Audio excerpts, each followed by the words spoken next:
Welcome back to Cord Cutting Today, where we break down some of the biggest stories happening in the world of cord cutting, including today, how Roku leaked Warner Bros. Discovery's plan to rebrand Max to HBO Max.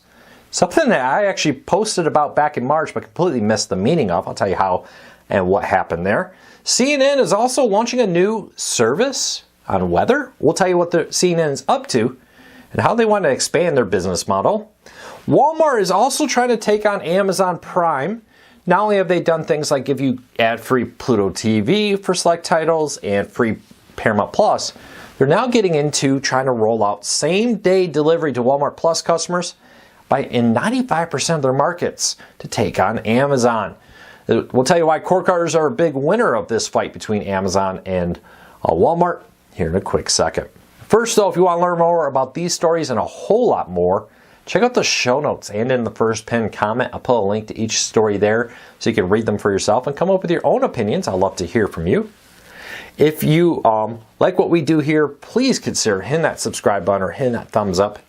Doing one or both lets YouTube know you enjoy what we do here, so YouTube recommends our videos to more people.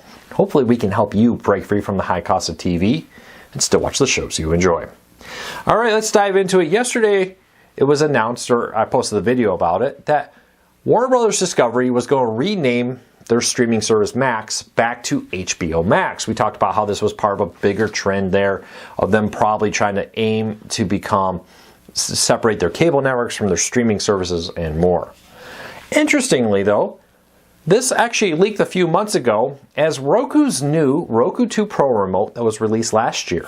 I bought one of them this year, and I'll see if I can show you this. I posted a video on this, you can see it in the story, but right there it says HBO Max. This is a remote sold this January-ish. I've been using every day. I noticed back in March about it, and I posted a comment joking about how, Roku put the old HBO Max logo instead of the new Max logo.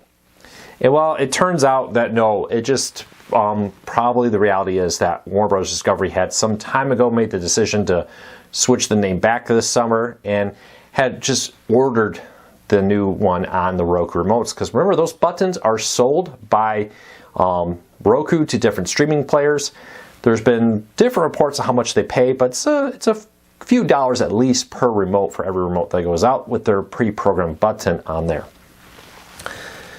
Roku leaking it. Unfortunately, I made a post on Facebook joking about it, had a lot of engagement.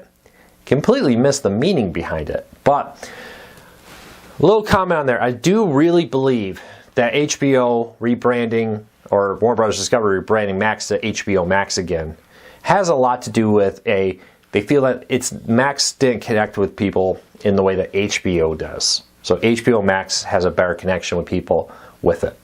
Which is interesting. When they made the change, Warner Bros. Discovery said it was because a lot of the content in there is not HBO content, and they thought it was diluting the HBO brand by having like HGTV and Discovery content and all this other stuff on there that really has nothing to do with HBO. There's some truth to that. But when you're trying to sell something, apparently having the brand name strength of HBO behind it ended up being more popular with consumers, and so they're going back to it. Just a little interesting story. Leave me a comment. What do you think? Do you prefer Max, or do you prefer the name HBO Max? Let me know. All right, next story up. CNN will be launching a weather app this year. This comes as CNN tries to diversify its business model to deal with an ever-shrinking ad revenue and subscriber revenue. Now, no exact dateline for when this will be coming out. But CNN has confirmed to Axios that they are building out a subscription portfolio and will offer users content like lifestyle content and more with it. This weather app is a bigger part of that expansion. I would expect that there's a free version and a premium version here. This is going to be a tough sell, I won't lie. There are so many weather services out there. Fox Weather, Weather Channel, AccuWeather. I don't know. Leave me a comment. What weather apps do you use? You got the iOS app. You got the Android weather app that's built in there too with it. What apps are you using to get your weather? Leave me a comment. Let me know. I'd love to hear from you. But CNN wants to be your new weather choice. What would make you switch to them? I think that's going to be a hard sell. It's an established very crowded market. And I think CNN could have a hard time breaking people away from the apps they know and love. All right, next up, Walmart Plus plans to offer same-day delivery in 95% of the United States by the end of this year. Now, with that, Walmart Plus has been in a desperate battle with Amazon Prime to get subscribers. Core cards have been a big benefit of that. Ad-free Paramount. If you're a Walmart Plus customer, you get free or ad-free Pluto TV, and you get free basic Paramount Plus, and you can even, for a reduced fee, upgrade to the ad-free version. This comes as the two companies are desperately trying to convince subscribers to use their services by offering more and better benefits. For example, Walmart started offering a gas benefit. Amazon copied that. Amazon had Prime Video. Walmart struck a deal to offer free Paramount Plus. And on and on and on. Consumers are kind of the great winner here, I really do think. Well, it's still not a perfect system. It gives you more options, and as the two companies fight, they come with more and more consumer-friendly options to give customers their same-day delivery versus having to wait 2 to 3 days. Free streaming to attract you, and more. So hopefully we'll see more of this. The two companies will keep fighting it out, trying to win over your ad dollars here and your subscription dollars. Leave me a comment. Are you a Walmart Plus or an Amazon Prime customer, or do you have both? Love to hear from you. All right, this week in TV history is an interesting one. 97 years ago, this week, yesterday from when I'm posting it, Mickey Mouse was first seen on screen. Not in Steamboat Willie, as many people think about it, but in a little short called Plane Crazy. Mickey and Minnie both appeared in it on May 15th, 1928. It was a silent film where they first appeared. Later, Disney released Steamboat Willie, where it was audio, and that's what really broke Mickey Mouse into popularity that we have not seen since.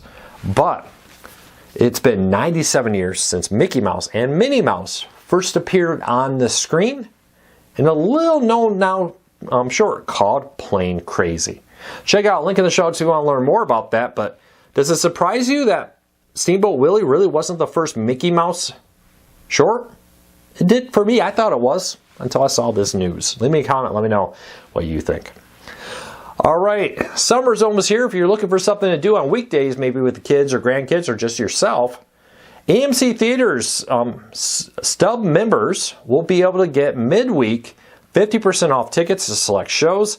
Now, this is a way to try to attract people during low times, and movie theaters, you do have to be a member of their moviegoers stubs membership program, but you'll get half off many movies throughout the summer. It'll rotate daytime content. So check that out. Link in the show notes down below if you want to learn more about it. All right, next up, Americans are paying on average over $200 annually on subscriptions they don't use. Are you? I actually just about a month ago figured out that I thought we had canceled ABC Mouse for my daughter when she got older. My son, I thought we'd use it. He's still too young for that yet, so we had canceled it. Noticed in the bank account that it was still coming out, so I went and canceled it and made sure this time I got a confirmation email. I must have not clicked something when I was doing it. You may want to consider scanning it. According to a report from CNET, they polled people and they found, on average, people are paying over $200 a month in subscriptions they don't actually use. With that, though, that means you may want to check your bank, which can be time-consuming to go through every transaction. You may want to consider something like Rocket Money to go and take a look at what is currently in your account. There's different services that do this. They scan your bank account, your credit cards, list all the subscriptions, and even help you unsubscribe. Link in the show notes if you want to learn more about that, but would encourage you, because I have fallen victim to that. We paid for several months of ABC Mouse, actually probably close to a year, where we didn't actually get use out of it. Are you doing that? Check your bank accounts. Make sure you're not. Maybe you thought you canceled it. Maybe you subscribed to a trial and forgot to cancel it and it just started billing. Check it out. I will say, other note, I do like subscribing to things through different services like Amazon or right from Google, because it does give you one easy spot to see all of your subscriptions and manage them. But let's be honest, they often cost more money and not everything's available there. So something like Rocket Money is something you should check out. All right, last story up of the day. Tablo over-the-air TV DVRs has added 5 new free channels for their newest model. With this, you got things like Great American Ventures, PureFlix, Stadium, Newsmax 2, and more now streaming for free inside the Tablo app, or home screen, I should say, and your Tablo DVR. If you're a Tablo DVR customer, check it out. Link in the show notes for all the channels that were just added. Well, that's it for today. Huge thank you to everybody for your support. 5,000 new subscribers. We're now well over 300,000 subscribers. I cannot believe that. Really cannot. A few years ago, we were under 200,000. Huge thank you to everybody for your support. Hopefully, we've helped you. If I've helped you save a little bit of money, that's been the goal. If I help make cord cutting a little bit easier, or finding your content, or maybe helping you find something new easier, then I consider this a success. Saving a little bit of money may not sound like much, saving 50 or 100 bucks a month, but that adds up quickly and helps people improve the quality of their lives. So I hope we've done that. Well, until tomorrow, we'll be back again. I hope you all have a fantastic day. Thank you for your support. Hopefully we can continue to help you save some money and still watch the shows you enjoy. Take care, everybody.